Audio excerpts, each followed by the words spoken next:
আসসালামু আলাইকুম, সবাই কেমন আছেন? পাবনাতে শুরু হয়ে গেছে রথের মেলা। মেলাকে ঘিরে চারপাশে তৈরি হয়েছে দারুণ এক উৎসব মুখর পরিবেশ। মেলায় ঘুরতে এসে ছোট বড় সবার জন্য রয়েছে কেনাকাটার নানা আয়োজন। এখানে এসে বাচ্চাদের বিভিন্ন ধরনের আকর্ষণীয় খেলনা, হাঁড়ি পাতিল সহ নানা রকমের জিনিস। এছাড়াও মেয়েদের জন্য রয়েছে বিভিন্ন ধরনের কসমেটিক, সাজসজ্জার সামগ্রী, প্রয়োজনীয় অনেক কিছু। শুধু তাই নয়, সংসারের নিত্য প্রয়োজনীয় বিভিন্ন জিনিসপত্র এই মেলায় পাওয়া যাচ্ছে। তাই ঘুরতে আসার পাশাপাশি প্রয়োজনীয় জিনিসপত্র কেনাকাটা করে নিতে পারেন খুব সহজেই। মেলার প্রতিটি দোকানেই রয়েছে যেন সব নতুন নতুন সব আকর্ষণ। ছোটদের খেলনা থেকে শুরু করে কসমেটিক, ঘর সংসারের প্রয়োজনীয় জিনিসপত্র সব মিলিয়ে এখানে কেনাকাটা রয়েছে বেশ ভালো আয়োজন।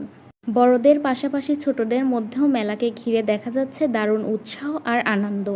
সংসারের নিত্য প্রয়োজনীয় জিনিস, বাচ্চাদের খেলনা সামগ্রী আর সাজসজ্জার কসমেটিক কিনতে আপনিও ঘুরে আসতে পারেন এই মেলা থেকে। আর যারা এই মেলায় ঘুরতে, দেখতে বা কেনাকাটা করতে চান তাদের জন্য আমি লোকেশনটি বলে দিচ্ছি। পাবনা শহর লতিফ টাওয়ার পার হয়ে হাসপাতাল রোড, ল্যাবেইড হাসপাতালের সামনে। তাই সময় সুযোগ নিয়ে পরিবার পরিজন নিয়ে ঘুরে আসতে পারেন এই মেলা থেকে। আর যারা অন্য জেলায় আছেন, আপনাদের জেলায়ও মেলায় হচ্ছে, খোঁজ নিয়ে দেখেন। আর কে কে মেলায় গেছিলেন অবশ্যই কমেন্ট করে জানাবেন। সবাইকে ধন্যবাদ।